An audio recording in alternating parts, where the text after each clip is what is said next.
좀 아쉬운 점을 말씀을 좀 드리면 다시 한번 5천 원의 벽에 막혔거든요. 이게 저는 좀 많은 걸 시사한다고 생각합니다. 좀 탈출의 기회를 노리고 있는 사람들이 좀 많은 것 같습니다. 뭐 그들이 지금은 좀 결단을 어느 정도 내려야 될 때가 아닌가 싶습니다. 워프를 할 수 있습니다. 1,000원 안팎까지. XRP 체인에서는 스테이블 코인 발행이 솔직히 현실적으로 그렇게 많이 이루어지진 않고 있거든요. 네, 안녕하세요. 저는 유튜브 채널 성정길 운영하고 고래동 공부라는 멤버십 운영하는 성정길이라고 합니다. 네, 반갑습니다. 최근 비트코인 가격 흐름 어떻게 보고 계신가요? 네, 비트코인 뭐 모든 암호화폐 다 마찬가지인데 일단 대장주인 비트코인이 현재 뭐 분위기가 그렇게 좋지는 않습니다.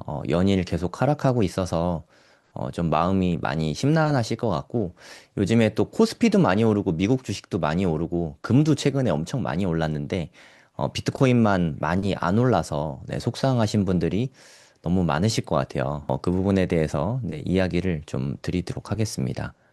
어, 저는 사실 기술적 분석을 많이 합니다. 비트코인 같은 경우는 주식하고는 다르죠. 비트코인은 당연히 주식이 아니니까 실적이 없습니다. 잠시만요. 그래서 저는 기술적 분석을 주로 많이 사용하는데, 제가 제일 많이 쓰는 거는 네, RSI를 통해서 다이버전스를 좀 많이 봅니다. 네, 다이버전스라는 게 뭐냐면, 발산이라는 의미이긴 한데, 저는 이거를 추세 전환으로 생각을 합니다. 추세가 어떻게 전환되느냐. 이게 되게 중요하게 보거든요. 세상에 오르기만 하는 자산도 없고, 네, 떨어지기만 하는 자산도 없습니다. 이거는 비트코인 차트에서 네, 일봉이거든요. 네이버에다가 트레이딩 뷰라고 검색을 하시면 무료로 네, 사용이 가능한 프로그램입니다. 네, 요거를 쓰시면 기술적 분석하시는데 도움이 많이 되실 것 같아요.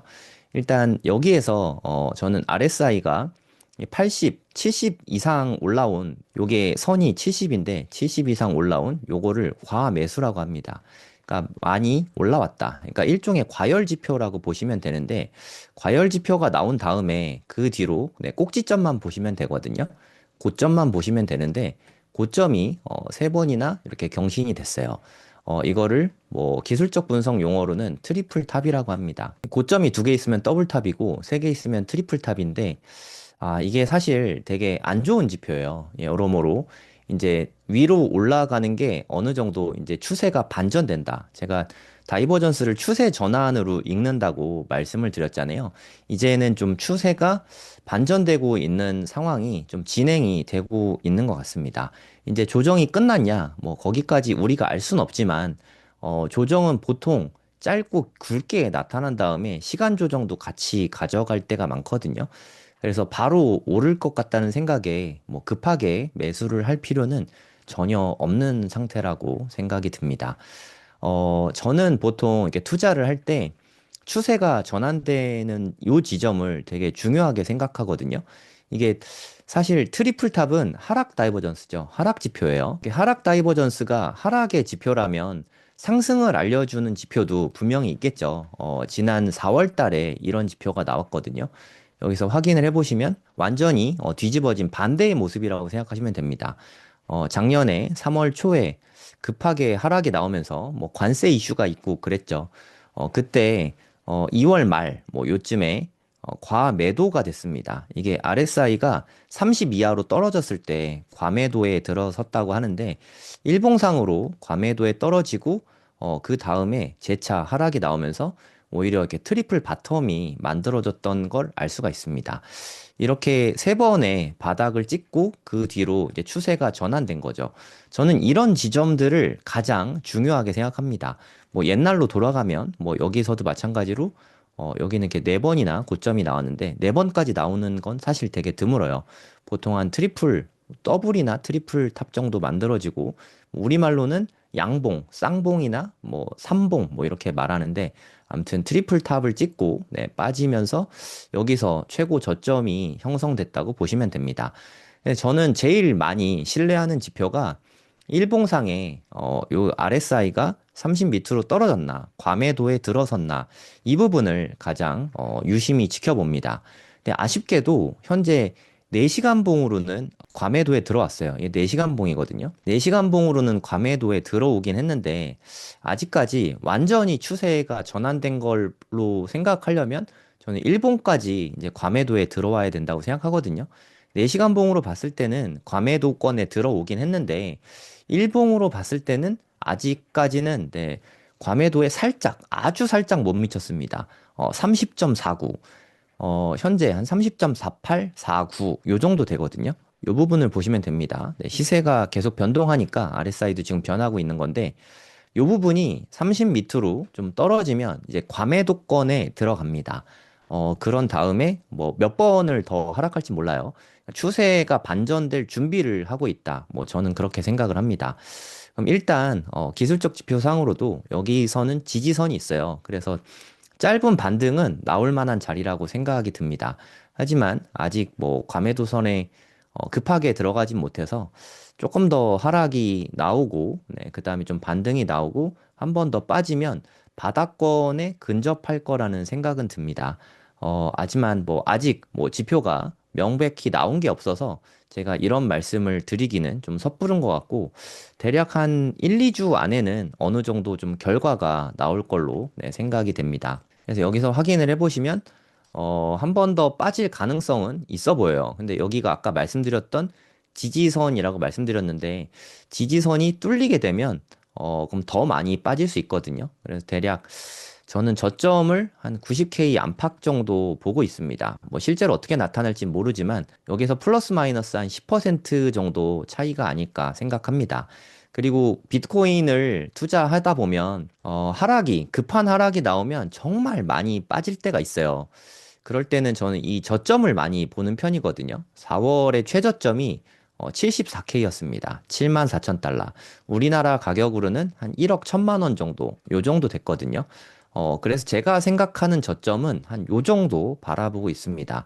어디까지 빠질지 모르겠지만, 근데 또 뭐 빠지기만 하는 건 없습니다. 네, 이렇게 빠지다가 또 반등 주고, 또 다시 또 빠지고, 뭐 이런 게 반복이 되거든요. 그랬을 때 최저점은 한 1억 1천만 원. 1억 선이 깨질 가능성은 상당히 네, 낮게 보고 있습니다. 이럴 가능성은 별로 없다고 생각을 하고요. 그 시기가 지나고 나면 재차 상승하게 되지 않을까 하는 생각이 좀 듭니다. 126K가 12만 6천 달러.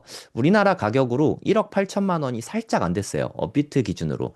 네, 편의상 네, 1억 8천만 원이라고 쓰도록 하겠습니다. 1억 8천만 원이 현재까지 최고가였는데 이거를 앞으로 뚫어낼 수 있을 것인가? 이 부분에 대한 게 가장 궁금하실 것으로 생각이 됩니다. 그리고 사이클 이론도 있잖아요. 사이클 정점이 보통 사이클 정점이 11월 정도에 나타나곤 했거든요. 예전에 2013년, 그리고 2017년, 2021년 전부 다 대략 한 11월경에 최고점을 찍고 그 뒤에는 뭐 한 80% 안팎으로 큰 폭의 폭락이 나왔던 게 보통이라서 지금 투자자분들이 좀 공포에 떨고 있을 만한 그런 시기라는 생각이 좀 많이 듭니다. 제가 아까도 말씀드렸지만 저는 이렇게 고래동 공부라는 네이버 카페와 멤버십을 운영 중인데 저희 카페에 이런 부분에 대한 글을 제가 좀 올려봤거든요. 한번 읽어보시면 좋을 것 같습니다. 비트코인 사이클은 유효한가? 라는 글로 여기에다가 제가 글을 좀 써봤거든요. 2024년 4월 10일이 이때가 네 번째 사이클의 반감기였죠. 반감기. 첫 번째가 2012년이었고요. 두 번째가 2016년, 세 번째가 2020년. 비트코인 사이클대로라고 하면 지난 반감기, 네 번째 반감기죠. 2012년에 첫 번째 반감기가 있었고요. 그 다음에 16년, 20년, 그리고 2024년 4월 20일에 네 번째 반감기가 있었습니다. 이 날짜로부터 오늘이 11월 5일인데요. 11월 5일이 되면 한 564일이 되는 날입니다. 대체로 그 사이클의 정점이 대략 한 500일에서 550일 후 정도의 정점이 나왔었거든요. 그러니까 사이클 이론대로라고 하면 지난번에 나왔던 126K가 정점이라고 볼 수가 있겠죠. 아직까지 이 이론은 네, 유효합니다. 깨지진 않았어요. 하지만 만약에 이건 뭐 제 개인적인 의견이기도 한데 아직도 사이클을 믿고 있으신 분들이 되게 많을 것 같아요. 저도 가능성이 좀 있다고 생각하고, 만약에 어떻게 될지 모르겠지만, 뭐 조정받고 한 번 더 큰 상승이 나타나서 만약에 1억 8천만 원 여기를 뚫게 된다면 바이낸스 가격 기준으로 12만 6,296달러를 뚫게 됐다면 그러면 재차 돌파를 하게 되는 거니까 사이클 이론은 좀 깨졌다고 보는 게 타당하지 않을까 싶습니다. 앞으로도 사이클이 유효한가? 그에 대한 판단은 아직은 유효하고요. 아직까지는 네, 틀리지 않았습니다. 네, 여기가 정점이라고 한다면 사이클 정점을 찍고 7, 80% 이렇게 쭉 빠질 가능성도 얼마든지 있는 거죠. 하지만 예전과 두 가지 관점으로 나눠서 말씀을 드려볼게요. 만약에 사이클 이론이 유효하다라는 관점에서 본다고 하더라도 사이클 이론에 따르면 항상 이렇게 폭등이 있은 다음에 폭락이 있어 왔거든요. 폭등이 있을 때 몇 배 정도 올랐나를 한번 따져보시면 좋을 것 같습니다. 이거는 과거 차트부터 비트코인 차트를 모두 볼 수 있는 차트인데, 일봉입니다. 2013년 말에 정점이 왔었죠. 이 정점이 올 때까지 몇 퍼센트 정도 올랐나를 확인을 해보시면 여기서부터 여기까지 대략 한 6,100%, 약 60배가 넘게 올랐습니다. 60배가 넘게 오른 다음에 그 다음에 폭락이 나오긴 했는데 그 이후에 한 86% 정도, 요 정도 빠진 거죠. 60%가 올랐으니까 되게 많이 빠졌다. 요렇게 보는 게 타당할 것 같아요. 그렇다면, 2017년에도 폭등이 있고 폭락이 있었거든요. 요때는 얼마큼 올랐었는지 찍어보면, 요때는 대략 한 30배 정도 올랐습니다. 60배보다는 많이 줄어들긴 했지만 30배도 엄청 많이 오른 거죠. 그 뒤에 큰 폭의 하락은 대략 마찬가지로 한 80% 정도 이렇게 폭락이 있었죠. 그리고 2021년은 쌍봉이 나왔어요. 두 번의 이렇게 상승과 하락이 나왔는데 그걸 다 감안해서 바닥부터 찍어보면 코로나가 바닥이었죠. 바닥 때부터 이렇게 찍어보면은 한 대략 한 14배 정도? 거의 한 15배 정도 올랐습니다. 정말 좀 신기한 점인데 첫 번째 사이클에서는 대략 한 60배 정도 올랐고요. 두 번째 사이클에서는 30배 정도 올랐고요. 세 번째 사이클에서는 대략 거의 얼추 한 15배 정도 올라가게 된 거죠. 그러면 이것도 한 반으로 줄여서 한 7배 정도 올랐다고 보면 되고요. 이번에는 한 요 정도 되지 않을까 하는 생각을 할 수 있는 거죠. 그 다음에 하락률도, 이때는 뭐 거의 90% 가까이 빠졌고요. 요때는 한 85% 정도, 요 정도 빠졌고, 요때는 한 78% 정도. 계속 줄어들고 있으니까, 최대한 많이 빠졌을 때, 이것도 점점 줄어들지 않습니까? 그래서 대략 한, 65% 정도? 요 정도를 최대 낙폭으로 생각하는 게, 경향상으로 보면 맞는 것 같아요. 이건 어디까지나 사이클에 근거한 뭐 추정이라고 생각을 하시면 될 것 같습니다. 만약에 그렇게 된다고 가정을 했을 때 유사한 점들이 좀 많거든요. 바닥부터 보면 최대 상승이 한 7배 정도 예상을 했는데 700%, 한 8배 정도 되니까 그것도 어느 정도 비슷하다고 볼 수 있겠죠. 그러면 여기에서 사이클대로 하락을 했다고 치면 이 다음에 최대 하락을 했다. 그랬을 때 한 4만 달러대까지 빠질 수 있다는 결론이 나옵니다. 그럼 이게 최악의 경우겠죠. 이것보다 물론 더 나쁠 수 있겠지만 오차가 그리 크진 않을 것 같습니다. 이건 어디까지나 실제로 이렇게 될지 안 될지는 모르고 사이클에 근거한 이제까지의 데이터를 바탕으로 추정을 해본 그런 숫자에 불과합니다. 뭐 ETF가 승인됐으니까 다를 거야. 미국 정부가 뭐 이제 승인해줬으니까 다를 거야. 이런 의견들을 배제하고 이제까지 움직임과 다를 게 없다. 똑같이 움직인다고 가정을 했을 때 여기까지 빠질 수 있다는 의미고요. 이제 이때까지랑 비슷하게 그러면 언제 다시 하락이 나오냐? 이 조정폭이 언제까지 나오냐? 이제까지 이것도 정말 신기한 게 대부분 하락하는 기간이 다 1년이었습니다. 1년 동안 90% 빠지고 1년 동안 85%, 1년 동안 한 78%, 65% 이렇게 빠질 수 있다는 거죠. 빠진다가 아니라 만약에 사이클대로 간다면 이라는 전제입니다. 그럼 요게 정점이고 내년에 한 2026년 한 11월 정도가 되면 한 1년 정도가 되겠죠. 그때까지 많이 빠져서 한 4만, 5만까지는 빠질 가능성이 있다고 생각을 하시면 됩니다. 사이클대로 될 거라 생각하시고 사이클을 믿고 있으신 분은 굳이 지금 투자를 하실 필요 없고요. 그럼 지금 매도하고 다시 사는 건 어떻게 생각하냐? 저는 그렇게 할 생각이 없지만 사이클을 굳건히 믿고 있으시다면 다 파는 건 좋은 방법은 아닌 것 같고요. 내가 만약에 비트코인 한 개를 열심히 모았다고 치면 0.5개 정도 매도를 하고, 네, 요런 기회가 오면 다시 매수를 하고, 뭐 그런 전략은 나쁘진 않은 것 같습니다. 어찌됐든 0.5개 정도는 갖고 있으시니까. 하지만 본인이 사이클을 정말 믿고 있으셨다면, 이미 좀 고점에서 매도는 어느 정도 하셨을 거라고 생각이 들거든요. 꽤 많이 빠진 현 시점에서 매도하는 거는 조금 아프긴 하실 것 같아요. 그래서 저는 매도는 안 할 생각이고 계속해서 모아 나가기만 할 생각입니다. 이거는 어디까지나 사이클이 유효하다는 네, 판단 내에서 이렇게 전략을 한번 짜봤는데 참고로 저는 이렇게 투자할 계획이 전혀 없습니다. 저는 사이클이 어느 정도 좀 깨진 것 같다는 생각을 많이 하고 있거든요. 제가 사이클이 깨진 것 같다고 생각하는 가장 큰 이유는 여기서 보시면 이게 정말 파라볼릭하게 포물선으로 이렇게 쭉 올라가죠. 지수함수꼴로 이렇게 순식간에 올라가는 모습을 보이고 폭락하는 모습을 볼 수 있습니다. 이게 이제까지 상승장, 흔히 말하는 불장의 모습이죠. 근데 이때까지의 불장의 모습과 물론 2021년은 좀 다르긴 하지만 네, 이 부분은 좀 생략을 하면 어차피 뭐 고점도 비슷했거든요. 이 부분을 좀 잘라내고 보면 마찬가지로 이렇게 지수함수꼴로 급하게 올라가는 모습을 확인을 할 수 있습니다. 이러면서 대략 한 15배가 올라갔던 거죠.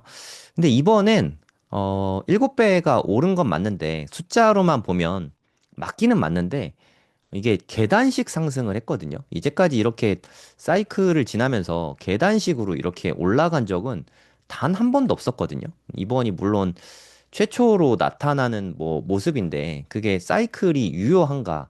저는 거기에서 조금 약간의 의문이 있습니다. 이 상태에서 갑자기 이렇게 지수함수꼴로 파라볼릭하게 올라가면 그거는 뭐 타당한 것 같습니다. 이게 포물선을 올라가면 그렇다는 생각이 드는데 이렇게 계단식 상승하다가 빠지면 그게 과연 사이클이 유효한 건가? 이 부분에 대한 의문은 사실 남거든요. 이런 식의 모습은 사실 나스닥 같은 차트에 잘 나타나는 그래프죠. 보시면 한번 이렇게 상승을 했다가 좀 조정을 줬다가 또 상승을 했다가 조정을 줬다가 또 상승을 했다가 이런 모습을 꾸준히 보이는 패턴이 그러니까 나스닥 같은 모습이거든요. 제 생각은 이쪽에 조금 더 무게를 두고 있습니다. 사실 예전의 패턴 그대로 가기보다는 현물 ETF가 승인이 되고 좀 지위가 확실히 좀 달라진 느낌도 좀 들거든요. 좀 기관 투자자도 많아지고 기관에서도 기업에서도 좀 투자가 늘어난 걸 생각해 봤을 때 나스닥의 영향을 많이 받아서 나스닥 패턴을 어느 정도 좀 답습을 하지 않을까라는 생각을 하고 있어요. 그런 모습들을 생각해 봤을 때 앞으로의 모습도 좀 비슷할 수 있겠다라는 생각이 듭니다. 상승했다가 조정받고, 상승했다, 조정받고, 상승했다가 뭐 어디까지일진 모르겠지만 또 조정받고, 또 상승했다, 조정받고, 요런 모습들이 반복될 거라고 저는 생각을 하고 있거든요. 만약에 요런 모습이 반복이 된다면 더 이상은 네, 사이클에 대한 생각은 버리는 게 좋을 것 같아요. 사이클 투자 전략은 유효하지 않습니다. 여기 어느 정도 하락이 나오고 그걸 판별하는 기준은 제 기준으로는 126K를 다시 넘을 수 있는가, 요런 일이 벌어질 수 있는가, 우리나라 가격 기준으로는 비트코인이 1억 8천만 원을 다시 넘어갈 것인가, 요거를 좀 잘 관찰해 볼 필요가 있을 것 같습니다. 만약에 사이클이 깨졌다면 저는 뭐 늦어도 내년 상반기까지는 이 고점을 다시 넘게 될 거라고 생각을 하거든요. 이게 어느 쪽으로 방향이 정해질지 모르니까, 저는 바이 앤 홀드 전략을 쓰고 있습니다. 계속 매수만 하고 팔지는 않고 계속해서 가져가기만 하는 거죠. 이렇게 계속 모아 나가다가, 매도는 안 할 거예요. 이게 모아 나가는데, 뭐 꾸준히 계속 DCA를 하고 좀 좋은 기회가 큰 폭으로 하락이 나오면 과감히 뭐 추가 매수를 하고, 더 큰 비중을 실어서 매수를 하고, 앞으로도 계속 비트코인 투자 전략을 이렇게 잡고 있거든요. 그럼 이렇게 했을 때 장점이 사이클대로 했을 때도 대응이 가능합니다. 우리가 뭐 월급을 받거나 뭐 사업을 해서 돈을 벌거나 근로소득이 있거나 하면은 이 전략이 가장 좋은 전략이라고 생각이 들고요. 만약에 은퇴를 하셔서 월급을 받거나 현금 흐름 나올 곳이 없다면 그냥 홀드만 하셔도 나쁘지 않은 전략이라고 생각합니다. 결국에 비트코인으로 큰 돈을 버신 분들은 네, 이렇게 사팔사팔을 잘한 사람들이 아니라 장기 보유한 사람들이 결국엔 다 돈을 벌었습니다. 그런 점을 참고해서 큰 폭의 하락이 나오든 이렇게 다시 재차 상승하든 모든 경우에 다 대응할 수 있는 건 저는 매도하지 않고 그냥 대부분 가져가는 게 가장 좋은 전략이라고 생각합니다.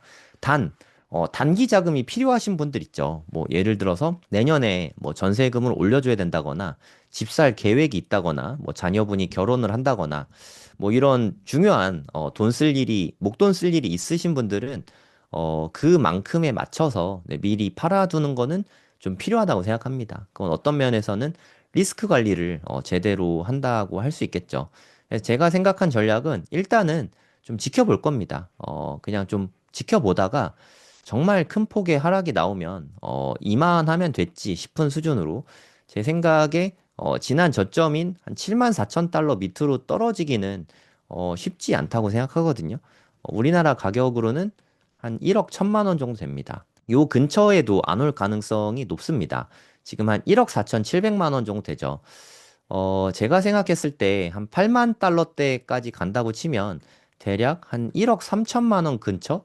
거기까지는 빠질 가능성이 꽤 있어요. 근데 어떻게 보면 1억 4,700만 원이나 1억 3천만 원이나 뭐 큰 차이는 없죠. 네, 여기서 한 1, 20%는 더 빠질 수 있다. 그 부분을 열어두고 분할 매수 하시기엔 나쁘지 않다고 생각합니다. 매수할 현금이 더 이상 남아있지 않다면 그냥 홀드만 하기에도 뭐 나쁘지 않은 전략이라고 합니다. 나쁘지 않은 전략이라고 생각합니다. 사이클이 유효해서 큰 폭으로 빠지면 그럴 가능성이 얼마든지 있거든요. 그래서 몇 달 정도는 좀 지켜보시면 좋을 것 같아요. 근데 지켜보다가 이렇게 올라가면 어떡하냐. 근데 홀드하고 있으면 이렇게 다시 올라가더라도 손해보는 건 아니잖아요. 내가 갖고 있는 자산이 올라가는 거니까. 그러니까 매도를 안 하는 게 일단 1번이고요. 이게 가장 중요하고 추가 매수는 가급적 최대한 늦게 하시는 게 더는 좋다고 생각합니다. 근데 이렇게 최대한 늦게 하다가 다시 올라가면 어떡하냐. 그게 걱정이신 분들은 한번 생각해 보세요. 1억 4,600만 원이나 1억 3천만 원이나 거기서 거기일 수 있잖아요. 그러니까 지금부터 분할 매수를 시작하시면 됩니다. 그러니까 올라가는 게 두려우신 분들은 네, 지금 매수를 조금 하시면 되고 저는 반반 전략을 좋아합니다. 내가 앞으로 뭐 한 2천만 원 정도 더 매수할 생각이 있었습니다. 하면은 1천만 원 정도는 분할해서 매수를 하고요. 뭐 10만 원씩 100일 동안 사거나 뭐 그렇게 하면 되겠죠. 나머지 1천만 원은 그냥 갖고 계세요. 그리고 혹시 모르는 큰 폭의 하락이 나오면 요때 줍줍할 수 있는 찬스로 삼으시면 나중에 언제가 됐건 비트코인 좋은 자산이니까 6개월 안에 뭐 고점을 돌파하든 1년, 2년 이후에 돌파하든 언젠가는 돌파할 거라고 생각하거든요.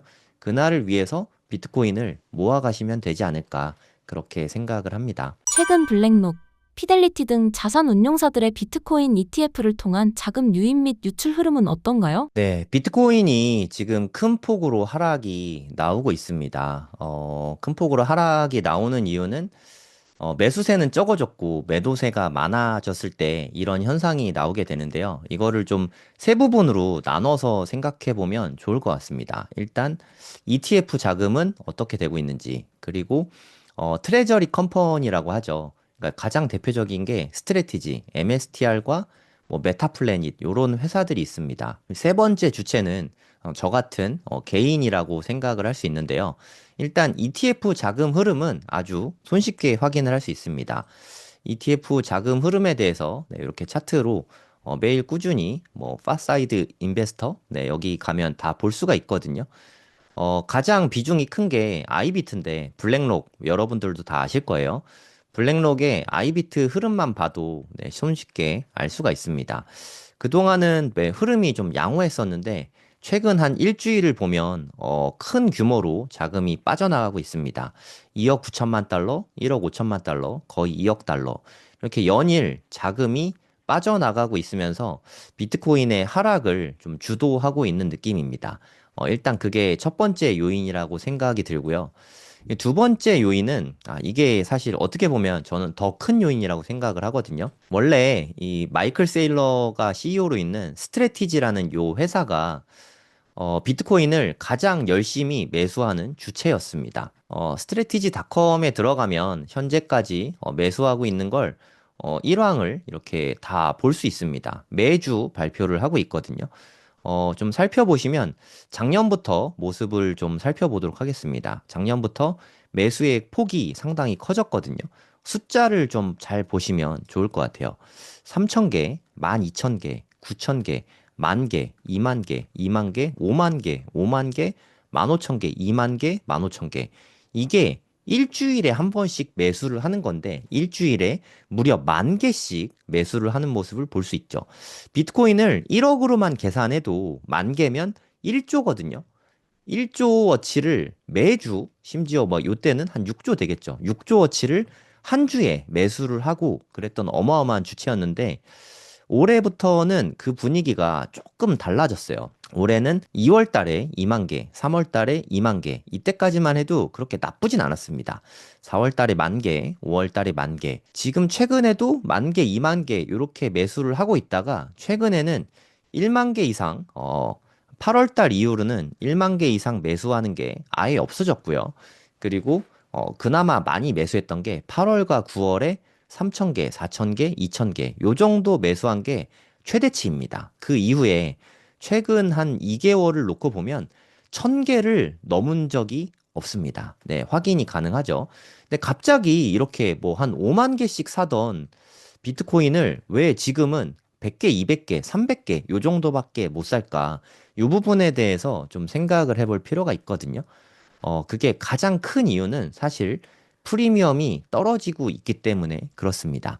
사실 MSTR은 솔직히 말씀드리면 바람직한 방법으로 비트코인을 매수하는 게 아니었어요. 뭐 예를 들어서 테슬라도 비트코인을 한 1만 개 정도 갖고 있는데 테슬라가 비트코인을 모은 방법은 차를 팔아서 거기에서 나온 수익으로 비트코인을 예전에 매수를 했던 거죠. 요즘엔 매수 안 하고 있지만 뭐 팔지도 않고 있습니다. 그러니까 영업 활동을 통해서 돈을 벌어서 그걸로 비트코인을 매수한다. 이러면 가장 아름다운 시나리오였을 것 같아요. 하지만 스트래티지는 솔직히 말씀드리면 그렇게 매수한 건 아닙니다. 자금을 자본 조달을 한 거죠. 자본 조달을 두 가지 방법으로 했는데요. 채권을 발행해서 조달하기도 하고 우선주를 심지어 뭐 보통주를 발행해서도 좀 자금 조달을 했어요. 그러니까 애터마켓이라고 쉽게 말해서 시장에 주식을 팔아서 그 돈으로 비트코인을 매수했던 겁니다. 이 단점이 뭐냐면 주가가 빠집니다. 이게 유상증자와 같은 효과라고 보시면 되거든요. 그러니까 주가는 빠지고 비트코인을 그 대신 더 많이 매수하면서 이렇게 한 주가 갖고 있는 비트코인의 수량을 늘려보려고 애를 썼던 건데 그 영향으로 문제는 주가가 너무 많이 빠졌어요. 상당히 많이 빠졌습니다. 여기에서 보이는 파란색 차트가 비트코인의 차트고요. 여기에서는 캔들 차트, 빨간색과 녹색이 번갈아 나오는 요게 MSTR의 차트거든요. 비트코인은 사실 별로 빠지지 않았는데 MSTR은 엄청나게 큰 폭으로 하락하는 걸 볼 수가 있습니다. 이 때문에 좀 본격적으로 이렇게 주식 수를 늘려서 돈을 조달해가지고 비트코인 매수하는 게 좀 제동이 걸리게 된 거죠. 이게 가장 큰 문제였다고 보시면 됩니다. MSTR도 요 정도인데 사실 메타플래닛은 훨씬 더 심각했어요. 메타플래닛, 이 캔들이 메타플래닛이거든요. 메타플래닛에서 올해 4월 달 이후로 계속해서 모으는 거를 더 공격적으로 모으기 시작했거든요. 요때까지만 해도 비트코인이 한 8,000개의 수준이었는데 요때에는 한 2만 4천 개 수준으로 한 3배가 늘어납니다. 그렇게 되면서 주가가 크게 올랐어요. 하지만 아까 MSTR이 겪었던 문제를 또 똑같이 겪게 됩니다. 여기에서 주가가 떨어지게 된 거죠. 그러니까 주식이 희석된다고 생각하시면 되는데 주가가 빠지면서 그 돈으로 계속 비트코인을 매수하다 보니까 비트코인은 정작 별로 빠지지 않았는데 메타플래닛 주가는 어마어마하게 폭락을 하게 됩니다. 그 폭이 무려 76%나 빠지게 됐어요. 비트코인이 5% 빠질 때 메타플래닛은 76%나 빠지게 된 거죠. 이런 기업들을 트레저리 컴퍼니라고 하거든요. 메타플래닛의 CEO는 사이먼인데 그분은 사이먼 게로비치거든요. 그럼 어쩔 수 없는 선택을 하게 됩니다. 더 이상 비트코인을 매수하기 위해서 유상증자를 좀 멈추도록 하겠다. 비트코인 비축을 일단은 당분간은 정지하도록 하겠다. 이런 이유들로 매수세가 많이 떨어졌습니다. 이제까지는 MSTR에서 비트코인을 매수하는 양이 채굴되는 양보다 오히려 더 많았거든요. 공급이 부족한 상태에서 비트코인을 많이 가격을 올릴 수 있었는데 이게 현재는 끊어졌다고 보는 게 타당한 것 같습니다. 메타플래닛도 더 이상 매수를 멈췄고, 스트레티지도 뭐, 만 개, 2만 개, 심지어 5만 개씩 매주 매수하던 비트코인을 매수세가 100분의 1로 떨어진 거죠. 쉽게 말해서. 일주일에 이제는 200개, 300개밖에 매수를 안 합니다. 매수세가 급격히 떨어지고, 그리고 최근에 분위기상으로, 아이비트에서 자금이 오히려 유출되고 있어요. 돈이 들어오는 게 아니라 나가고 있습니다. 비트코인을 팔고 나가고 있다는 의미라고 생각을 하시면 되거든요.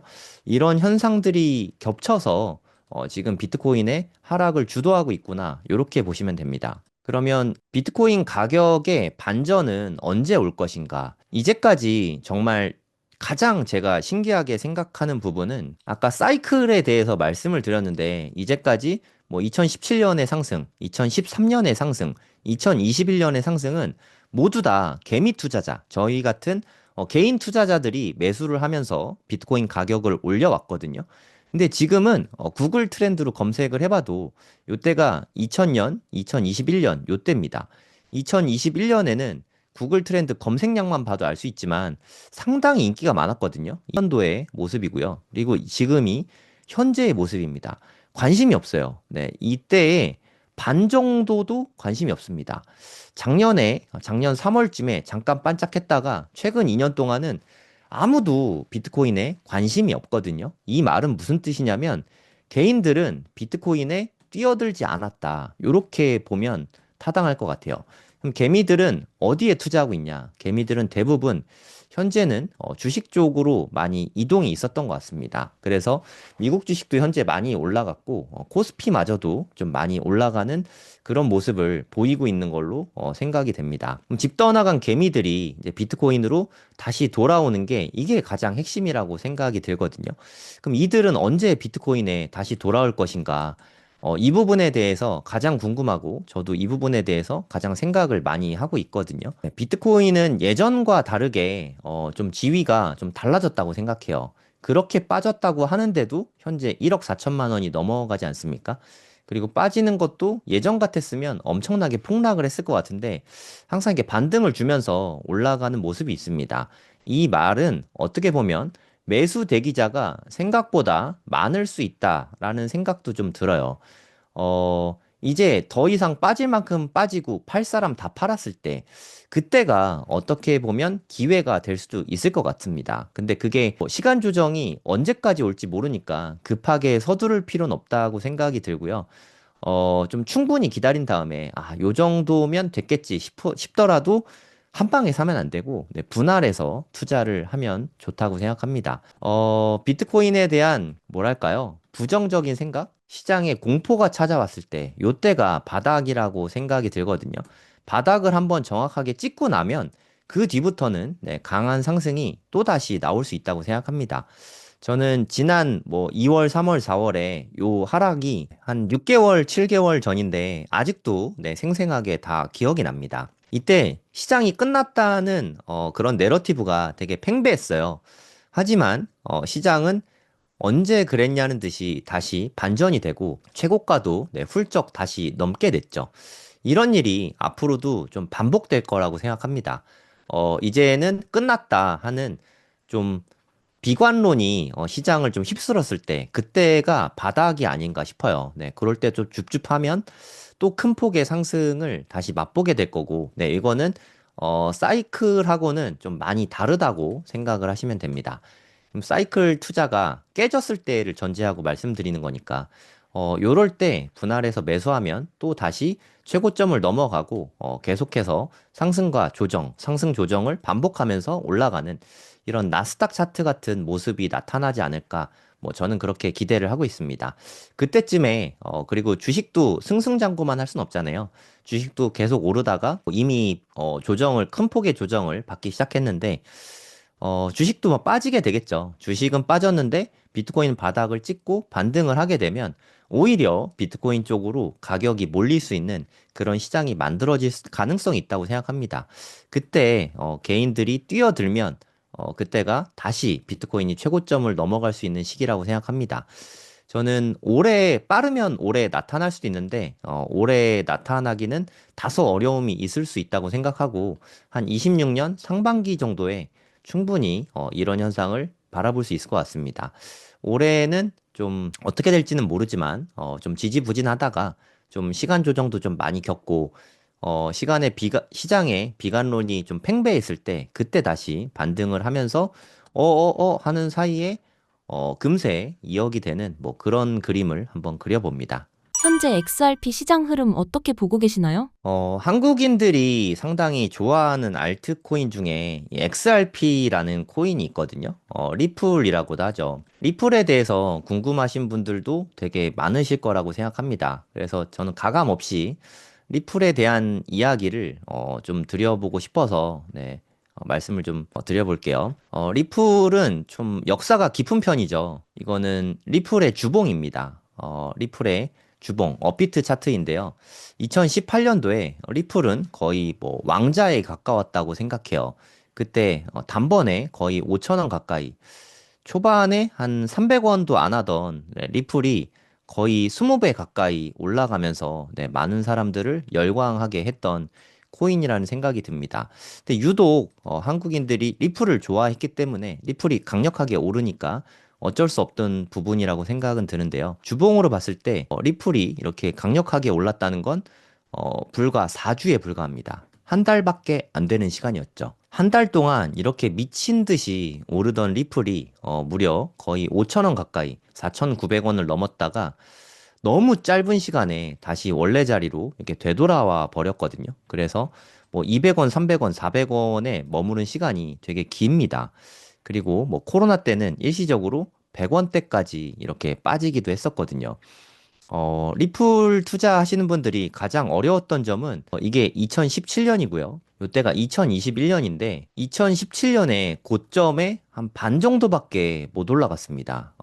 이때는 그래도 한 5천 원 가까이 갔었는데 이때는 반이면 한 2,500원 정도 되겠죠. 그 정도 수준까지밖에 못 올라가고 재차 하락을 했습니다. 이때 리플 투자자분들이 많이 실망을 하셨죠. 가장 큰 이유가 SEC와의 소송 문제였습니다. 증권이다, 아니다. 요 시비 때문에 리플 투자자 분들이라면 가장 싫어하는 게리 겐슬러 의장이었는데 이 사람이 너무 큰 방해를 많이 했죠. 하지만 트럼프 정권이 들어서고 나서 이 리스크가 거의 뭐 완전히 해소가 됐다고 보는 게 맞는 것 같습니다. 트럼프 정권이 들어서게 되면서 게리 겐슬러도 네, 조기에 물러나게 되고 SEC도 원래는 항소를 하고 계속해서 소송을 진행하려고 했지만 이제 소송 리스크는 완전히 깨끗하게 없어졌습니다. 그 리스크가 해소가 됨과 동시에 단번에 엄청난 상승을 몰고 왔죠. 그래서 한 700원, 800원 그 정도 수준에서 거래되는 리플이 순식간에 한 5천 원 수준까지 한 5배 정도 큰 폭으로 올라가게 되었습니다. 물론 요때도 크게 올랐지만 그때만큼은 아닙니다. 2017년만큼은 아닌데 최고가로 보면 네, 요때보다 조금 더 넘치긴 했어요. 근데 뭐 몇십 원 더 올라가고 5천 원을 못 넘었습니다. 요게 리플 투자자분들의 가장 가슴 아픈 점이기도 하죠. 이제 이 소송이 끝나면서 리스크가 모두 다 해제가 되어 있으니까 앞으로는 날아갈 거다. 이런 생각을 좀 많이 하셨을 텐데, 천 원에서 막혀서 지금 지지부진하고 비트코인이 빠지면서 더 많이 빠지고, 오늘도 리플은 한 4.4% 정도 빠지게 됐죠. 이런 모습들을 계속 보여주면서 리플 투자하시는 분들은 좀 많이 힘드실 수 있겠다라는 생각이 좀 많이 듭니다. 냉정하게 좀 생각을 해보면 좋을 것 같아요.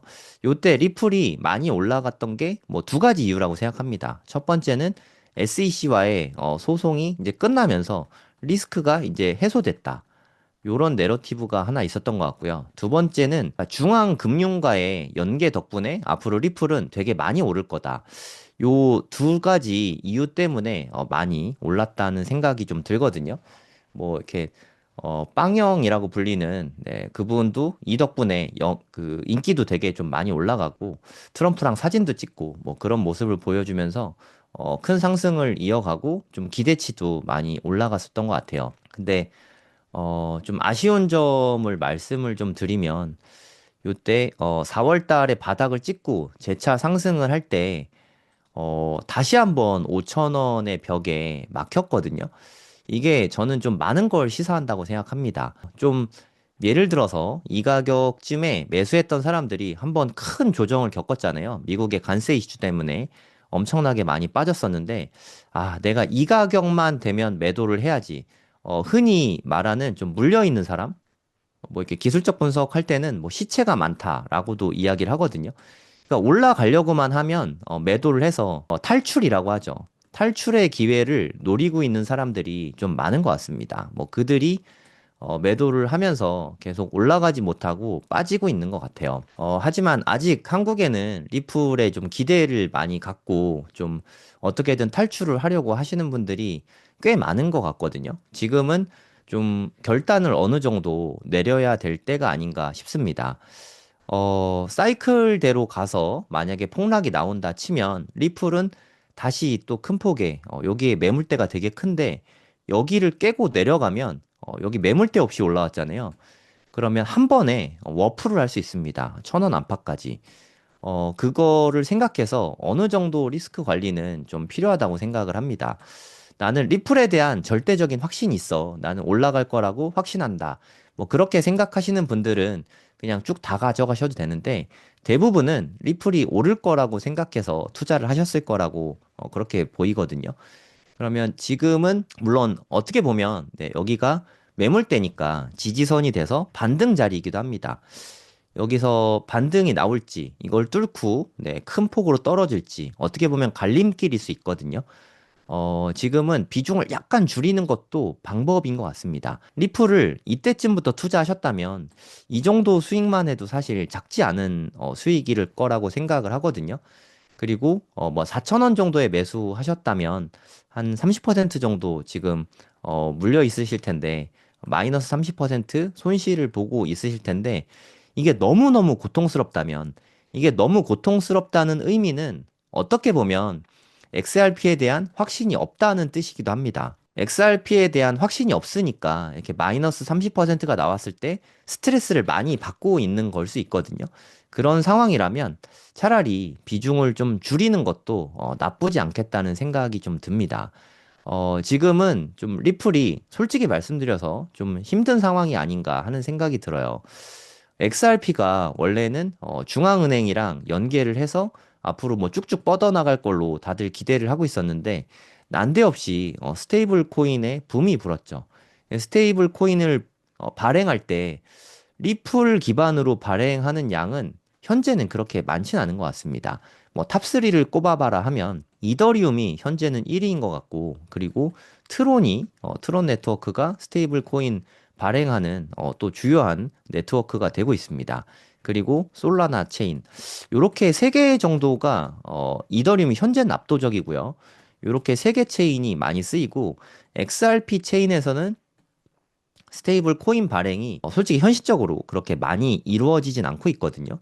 앞으로 어떻게 될지 모르지만 XRP가 이더리움을 뛰어넘는 강력한 퍼포먼스를 보여주지 못할 가능성도 좀 염두에 두시고 그 부분을 생각해서 너무 이렇게 장밋빛 전망만 보고 투자를 하시기보다는 어느 정도는 리스크 관리를 하는 게 필요하다고 생각합니다.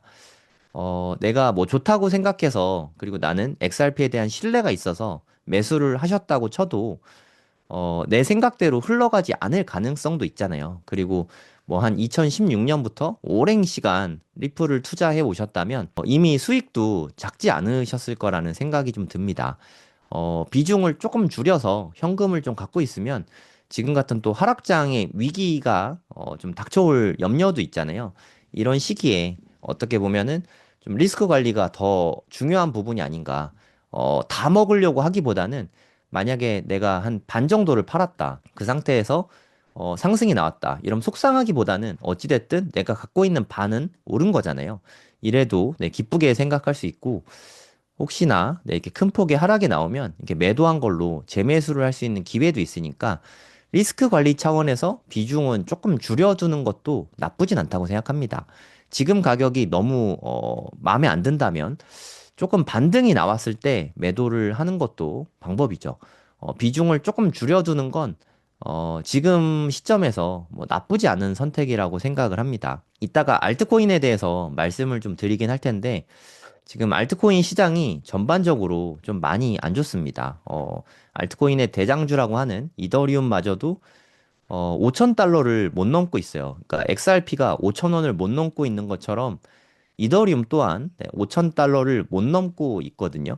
알트코인 시장이 현재 얼마나 어려운가를 잘 보여주는 방증이라고 생각합니다. 지금은 욕심을 부리기보다는 어느 정도 리스크 관리를 해야 될 때가 아닌가, 네, 이런 말씀을 드리고 싶습니다. 현재 알트코인 시장은 어떻게 보고 계신가요? 네이버에다가 고래동 공부라고 검색을 하시면 저희 고래동 공부 카페가 있는데요. 여기에다가 제가 관련된 글들을 좀 써봤습니다. 일단 크리스 라슨 회장이 공동 설립자 중에 한 분이시거든요. 이분이 5천만 XRP를 매도를 했다. 뭐 이제까지 누적 물량으로 한 7천만 개를 매도했다. 뭐 이런 썰들이 뭐 오가고 있어요. 뭐 이 관련된 이야기는 요걸 보시면 될 것 같고, 사실 솔직히 우리가 이분이 진짜로 팔았는지 안 팔았는지 그 부분이 중요한 건 아닌 것 같아요. 근데 움직인 건 사실입니다. 이건 팩트니까 뭐 블록체인의 장점이자 단점이죠. 이거를 움직이면 이동을 하면 사람들이 알 수밖에 없거든요. 그리고 5천만 개면 물량이 너무 크잖아요. 네, 몇 천억 어치인데 이렇게 많은 물량을 옮겼다는 거는 이유가 뭘까? 아니라고 이야기는 하는데 정말 아니면 시장이 납득할 수 있게 정확하게 설명을 할 수 있었을 거거든요. 근데 그 이유에 대해서 명백하게 설명을 못 했다는 점이 일단 매도했을 가능성이 조금 더 높지 않나. 개인적으로는 좀 그렇게 생각을 합니다. 매도할 게 아니라면 미리 이야기를 했겠죠. 아, 나 이것 때문에 옮길 거다. 사전에 이야기를 했을 거고, 그 다음에 이야기, 뭐, 5천만 개 옮길 거야. 이런 이유 때문에. 라고 이야기를 하고, 그 다음에 움직였다면 시장에 영향을 전혀 주지 않았겠죠. 하지만, 네, 본인이 매도를 하기 위해서 옮겼다라는 말을 하기는 되게 어렵잖아요. 그래서 저는 매도를 한 게 아닌가라는 쪽으로 조금 더 무게를 두고 있습니다. 현재 뭐 XRP 가격 움직임을 봐도 뭐 그렇게 썩 좋지 않은 모습들로 봐서는 매도를 했을 가능성을 조금 더 높게 두고 있습니다. 그리고 XRP 관련된 뉴스 중에 요즘에 가장 중요한 이슈 중에 하나가 현물 ETF 출시하는 거. 이 부분에 대해서 기다리시는 분들도 되게 많으신 것 같아요. 현재 암호화폐 쪽으로 현물 ETF가 출시된 게 비트코인과 이더리움 뭐 이렇게 두 가지인데, 요 사례들을 분석을 해보면 여러모로 좀 도움이 많이 될 것 같거든요. 이더리움 이야기를 해보면 작년에 이더리움 현물 ETF가 승인이 나고 다들 비트코인처럼 이렇게 크게 오를 수 있는 환골탈퇴할 수 있는 그런 기회다라고 기대를 좀 많이 했습니다. ETF가 승인이 됐지만 현실만 놓고 보면 이더리움은 아까 말씀드렸지만 5,000달러를 못 넘고 있어요. 네, 그래서 제 생각에 ETF가 승인됐다고 해서 앞으로 뭐 XRP가 다시 5,000원을 넘고 심지어 1만 원을 넘고 이런 게 단지 ETF가 승인됐다는 이유만으로 되기는 좀 어렵다고 생각을 합니다. ETF가 출시되면은 돈이 막 쏟아져 들어올 것 같지만 현실은 네, 그렇지 않을 수 있다는 거죠. 우리가 이더리움을 보면서 배울 수 있다고 생각을 하거든요. 제가 좀 부정적인 말씀을 드려서 죄송하긴 한데, 지금 현재 알트코인 시장이 그런 모습들을 좀 많이 보여주고 있는 것 같습니다. 지금 보여드리는 차트는, 토탈2ES라는 네, 차트이거든요. 이게 어떤 차트냐면, 전체 암호화폐 시총에서 비트코인 빼고, 스테이블 코인을 빼고, 차트로 만든 거예요. 그러니까 실제 알트코인들만 다 합친 거라고 생각을 하시면 되거든요. 근데 이게 지금 얼마나 심각하냐면 2021년에 최고점이 1.59 트릴리언 달러였거든요. 지금 현재까지도 아직도 비트코인 사이클 관점으로 정점이 지났는데도 불구하고 2021년의 고점을 넘지도 못했습니다. 저는 이게 정말 많은 걸 시사한다고 생각하거든요. 반면에 알트코인의 종류는요, 이때가 적어도 한 100배에서 1000배 이상 늘어났거든요, 종류가. 그러면 돈은 줄어들었는데 나눠 먹을 애들은 늘어났다. 이렇게 보시면 됩니다. 예, 코스피가 잘 안 오르는 이유 뭐 중에 분할 상장이 있잖아요. 일종의 분할 상장을 한 효과라고 생각을 하시면 됩니다. 코스피에는 심지어 돈도 더 많이 들어왔는데 분할 상장을 계속하니까 코스피가 그동안 계속 못 오르고 있었잖아요. 물론 최근에는 네, 많이 오르긴 했었지만 그동안 못 올랐던 이유 중에 가장 큰 게 분할 상장이었잖아요. 자금도 많이 들어오지 못하는데 각종 밈코인 뭐 굳이 제가 말씀 안 드려도 밈코인 붐 작년에 좀 심하게 불지 않았습니까? 솔라나 기반으로 한 각종 동물들이 막 설치고 그랬잖아요. 그리고 뭐 트럼프라는 뭐 이상한 밈코인도 많이 만들어지고 이러저러한 사람들 뭐 유명인들도 다 밈을 만들었죠. 그러면서 종류가 너무 많아지고 나눠 먹기를 좀 많이 하면서 알트코인으로 돈 번 사람이 2017년보다 2021년보다 월등히 적어진 게 현실인 것 같습니다. 그래서 알트코인으로 돈 버는 게 너무 많이 어려워진 게 아닌가 하는 생각이 들어요. 뭐 쉽게 말씀드려서 아까 리플도 말씀드렸지만 2017년에는 뭐 수십 배, 100배 이런 코인들이 너무 많았습니다. 그리고 2021년만 해도 뭐 5배에서 10배 오른 코인은 웬만한 알트코인들은 다 그만큼 올랐거든요.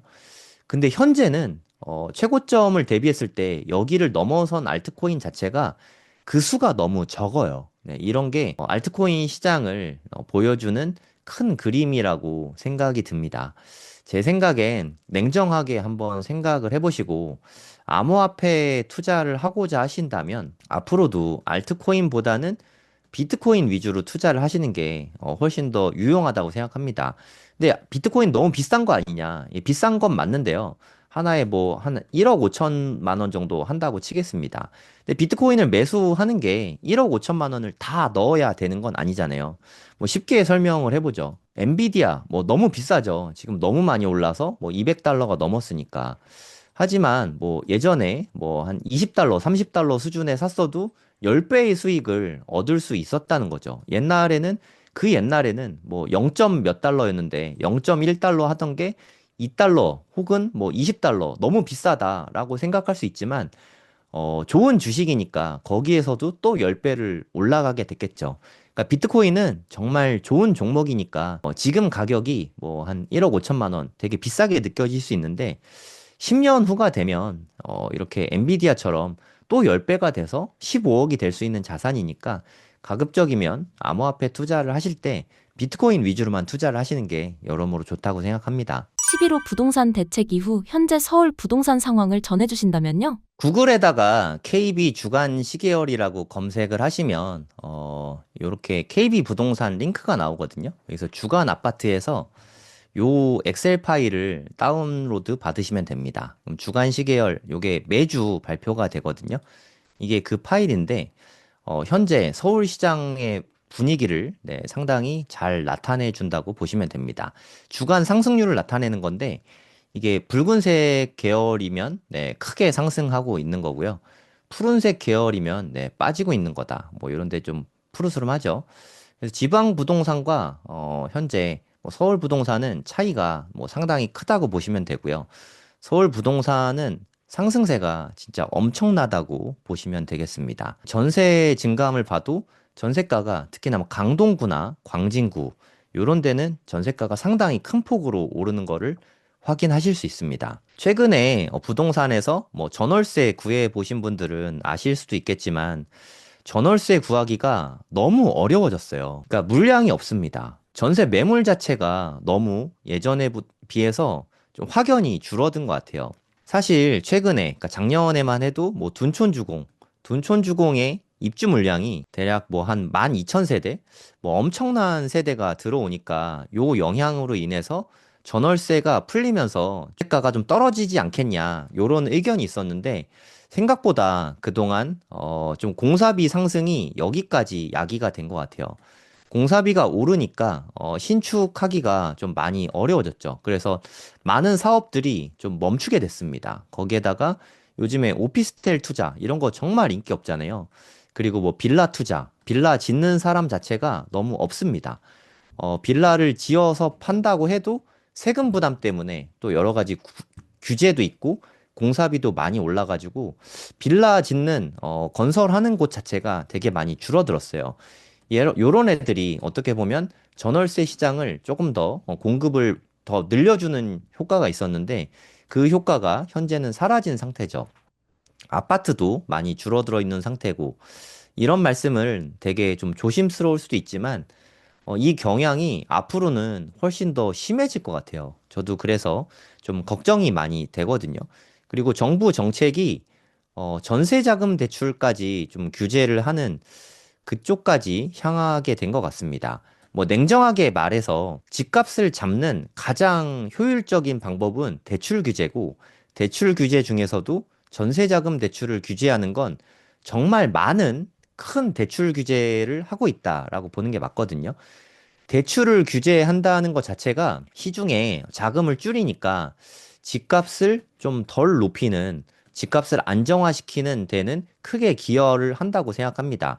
근데 이것만 이루어질 게 아니라 플러스 공급을 늘려서 이렇게 집값을 잡는 게 가장 시장에 친화적이고 가장 효율적인 방법인데 사실 공급을 늘리고 싶다고 늘릴 수 있는 게 아니죠. 네, 공사비도 생각해야 되고 앞으로 이게 사업비 같은 게 워낙 많이 들고 시장은 좀 분양이 안 될 수도 있잖아요. 또 빌라나 오피스텔 같은 경우는 공급이 거의 죽었다고 생각하시면 되거든요. 이러저러한 이유들로 전세 물량, 월세 물량이 임대 시장이 공급이 너무 많이 줄어들었습니다. 공급이 원활히 이루어지지 않아서 공급이 쉽게 말해서 쇼티지가 났어요. 너무 없습니다. 아마 서울에 현재 전세나 월세 구해 보신 분들은 좀 되게 고통스러우실 거라고 생각이 들거든요. 예, 가격도 비싸고 그나마 물량도 너무 없어서 너무 근심 걱정이 좀 커질 것 같습니다. 뭐 이런 상태에서는 자연스럽게 전세가가 올라갈 수밖에 없습니다. 아니면 뭐 월세 보증금과 월에 내는 그 월세 임대료도 네, 높아질 수밖에 없거든요. 전세와 월세가 올라가면서 시차를 두고 매매가도 좀 올라갈 수밖에 없지 않나 생각을 듭니다.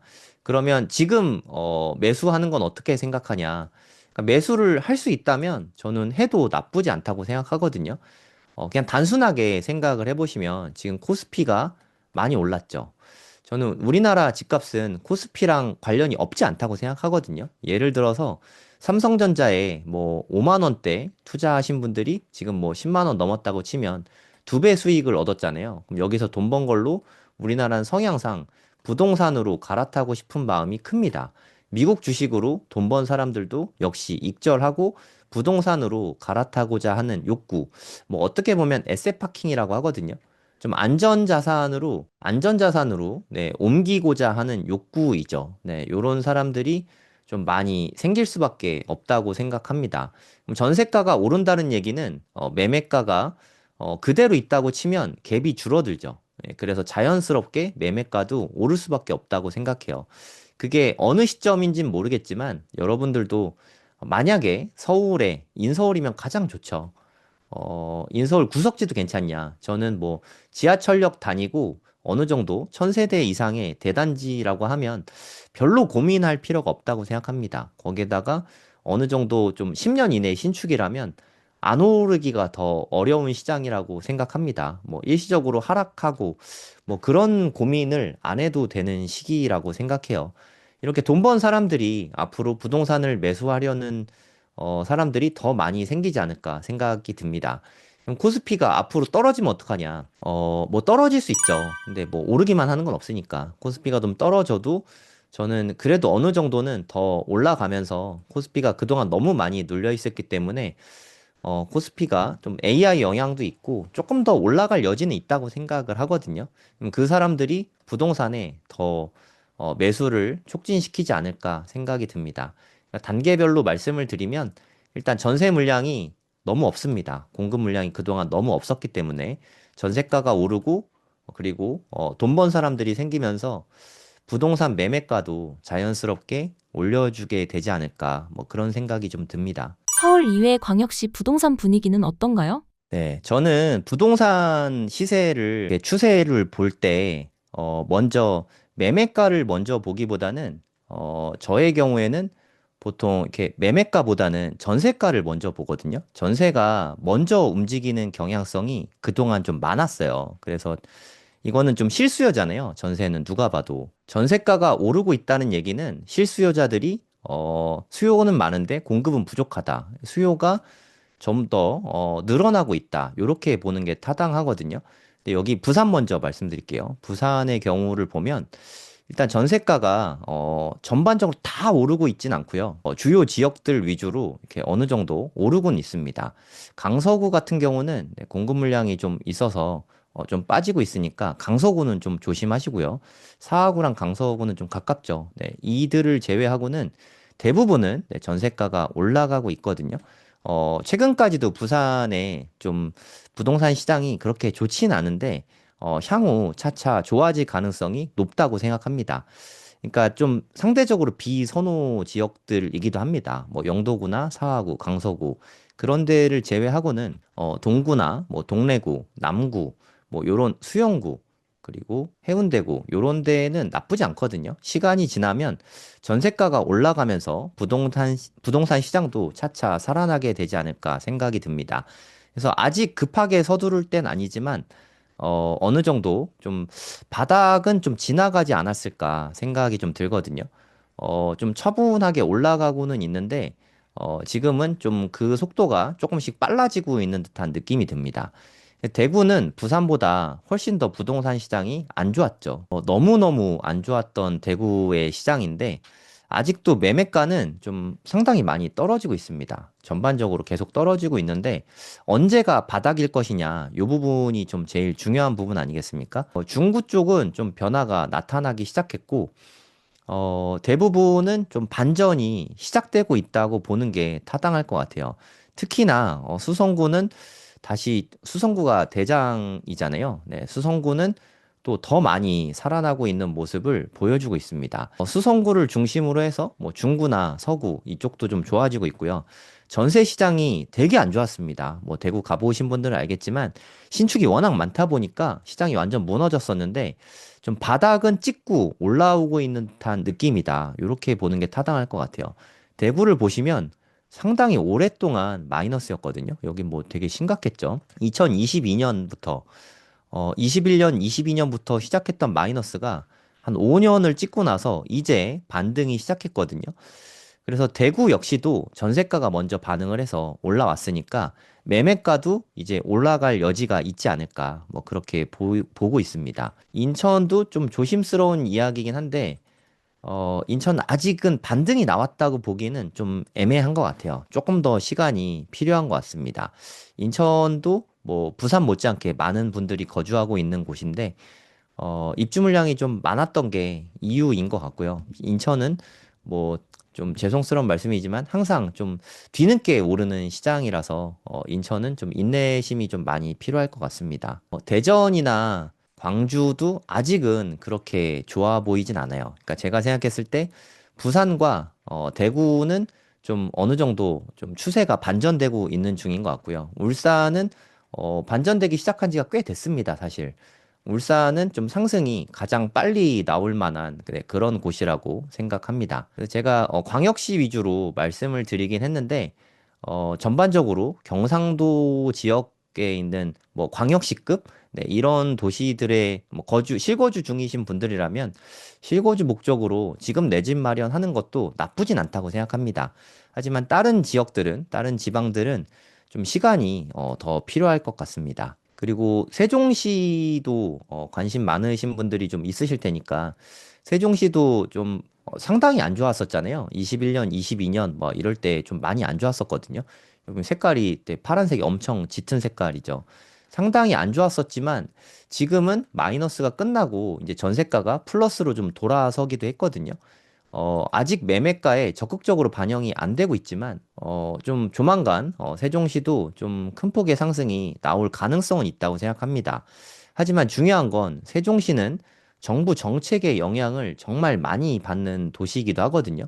뭐 예를 들어서 대통령실이 세종시로 옮겨간다 하면은 뭐 시세가 막 올랐다가 또 이렇게 조용해지면 시세가 빠졌다가 정부 정책에 좀 많이 휘둘린다는 점, 네, 그런 부분을 좀 염두에 두실 필요가 있고요. 이 세종시는 전세가가 좀 많이 받쳐주지를 못합니다. 그래서 실거주 목적이라면 뭐 매수하실 수 있겠지만 굳이 투자 목적으로 세종시에 투자할 때는 자금이 좀 많이 들어가니까 저라면 투자 목적으로는 세종시보다는 뭐 서울 지역이나 경기도에 좀 괜찮은 지역 위주로 투자하는 게 여러모로 낫다고 생각합니다. 서울 지역을 보시면 너무 상승세가 가파르게 나타나고 있잖아요. 그냥 서울은 너나 할 거 없이 그냥 서울이기만 하면 엄청나게 큰 폭의 속도로 오르고 있거든요. 그래서 앞으로도 이재명 정권에서 정책을 낼 수밖에 없을 것 같아요. 지금까지는 대출을 일단 쪼였고요. 그 다음에 토어제를 전 지역을 서울 전 지역을 토지거래 허가 구역으로 묶었습니다. 그 다음에 나올 대책들은 모두가 예상을 하고 있으시겠지만 아마도 세금 쪽을 건드릴 수밖에 없을 것 같거든요. 뭐 예를 들어서 종부세를 높인다던가 공시가를 높인다던가 아니면 거래세, 취등록세를 높인다던가 하는 세금 쪽을 건들게 될 것 같은데 그게 과연 수요를 많이 눌러줄 수 있을지, 네, 그 부분에 대해서는 솔직히 좀 의문이 듭니다. 이제까지 정책을 실현한 거를 뭐 반응들을 봤을 때 세금 쪽보다는 대출을 눌렀을 때가 훨씬 더 집값을 좀 덜 오르게 하는 효과가 좀 컸거든요. 정책 차원에서 대출을 누르는 효과가 가장 좋았던 것 같아요. 그래도 지난 정권, 문정부 때는 사업자 대출을 이용해서 투자자분들이 아파트를 매수하는 케이스들이 꽤 많았습니다.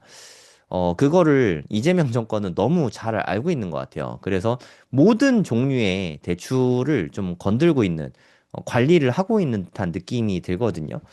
그래서 앞으로는 오르긴 할 텐데, 이재명 정부의 좀 정책들을 좀 면밀히 살펴볼 필요는 있을 것 같아요. 하지만 토어제가 풀리기를 기다렸다가 매수하고 이런 거는 현실적으로 좀 어려울 것 같습니다. 정책이 풀리는 쪽으로 가기보다는 아까도 말씀드렸는데 전세가가 올라가면서 매매가는 자연스럽게 같이 올라가게 될 것 같거든요. 집값이 올라가고 있는데 규제를 풀기는 되게 어렵잖아요. 그런 면을 생각해 봤을 때, 그냥 지금 혹시나 내가 매수할 수 있는 여건이 된다 하시면 매수를 하는 게 여러모로 좋을 거라는 생각이 들고요. 한마디 더 덧붙이자면, 재개발, 재건축 물건을 갖고 있으신 분들은 아마, 기대감이 있으실 거예요. 뭐, 이번 정권에서 또 규제를 하면 어쩌지? 한편으로는 빨리, 좀 추진이 돼가지고 내 집에 들어가서 새 집에 살고 싶다. 이런 생각을 하고 있으실 텐데, 이게 부동산이 오르는 시장에서는 시장성은, 사업성은 훨씬 더 좋아지는데 정부에서 이 각종 규제를 더할 가능성이 있습니다. 그래서 이런 부분도 염두에 두시고 조금 더 오래 걸릴 수 있습니다. 기간이 더 오래 걸릴 수 있다는 점을 참고하시고 갖고 있으신 분들은 좀 더 길게 보고 투자를 하시면 좋을 것 같고요. 재개발, 재건축을 지금 현 시점에서 투자하시려고 생각하시는 분들은 이게 훨씬 더 내가 생각하는 것보다 오래 걸릴 수 있다. 이 부분을 염두에 두시고 차라리 기축, 신축 뭐 이런 거를 투자하시는 쪽으로 방향을 좀 선회하시는 것도 고려해 보셔야 될 것 같아요. 마지막으로 구독자분들께 한 말씀 부탁드립니다. 네, 요즘에 투자자분들은 좀 여러모로 힘드신 부분이 많을 것 같아요. 뭐 예를 들어서 미국 주식도 많이 오르고 한국 주식도 많이 오르고 일면으로는 네, 금값도 엄청 많이 올랐잖아요.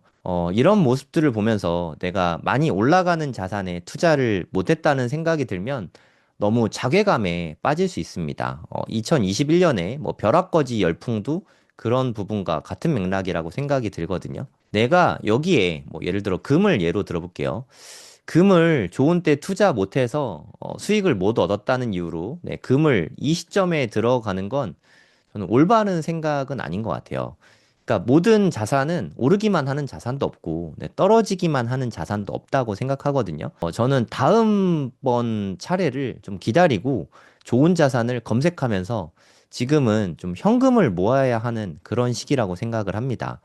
지금 뭐 너무 적극적으로 무언가를 매수해서 큰 돈을 벌려고 하시기보다는, 그리고 혹은 뭐 떨어질 것 같으니까 인버스 ETF에 투자하기보다는 그건 정말 너무 위험하거든요. 숏으로 돈을 벌기는 정말 어렵습니다. 지금은 뭐니 뭐니 해도 현금을 쌓아나가는 게 가장 중요한 시기라고 생각해요. 그리고 뭐 저축도 물론 좋은 거긴 하지만 이 SGOV라는 이체에 투자하는, 그러니까 미 국채인데 초단기채입니다. 그래서 얘네들은 0개월에서 3개월, 아주 짧죠. 그래서 이자도 받을 수 있는 달러 표시 자산이라고 생각하시면 되거든요. 그러니까 달러를 사는데 이자도 준다. 한 1년에 4% 가까운 이자 수익도 얻을 수 있는 그런 종목이라고 생각하시면 됩니다. ETF인데 요런 거를 모아 보시거나 아니면 뭐 그냥 원화로 모으셔도 좋습니다. 원화로 모으실 때 혹시나 뭐 업비트 같은 계좌가 있으면 업비트에만 넣어 두셔도 예를 들어서 1,000만 원을 넣어 뒀다. 그럼 1년에 한 20만 원씩 대략 한 2% 정도 이자를 주거든요. 그러니까 원화를 모으고 싶으면 업비트에 모으시고 달러를 모으고 싶으면 SGOV나 뭐 테더는 요새 좀 김프가 껴서 SGOV 같은 걸 이렇게 모아 두시면 다음번에 기회가 올 때 언제 올진 모르겠어요. 네, 1년 후가 될지 뭐 3년 후가 될지 그건 모르겠지만 기회는 반드시 온다는 생각을 갖고 계속 꾸준히 모으시다 보면 큰 돈을 벌게 되실 수 있을 것 같습니다. 지금 이렇게 많이 오른 엔비디아도 한 60% 이상 하락했을 때가 있거든요. 요럴 때 매수를 했다면 지금 대략 한 20배 정도의 수익이 있을 수 있었겠죠. 요런 기회가 앞으로도 얼마든지 올 수 있다고 생각합니다. 좋은 자산을 일단은 지금은 공부를 미리 해두시고 현금을 열심히 모아서 기회가 올 때까지 좀 기다리는 게 가장 필요한 시점이라고 생각합니다.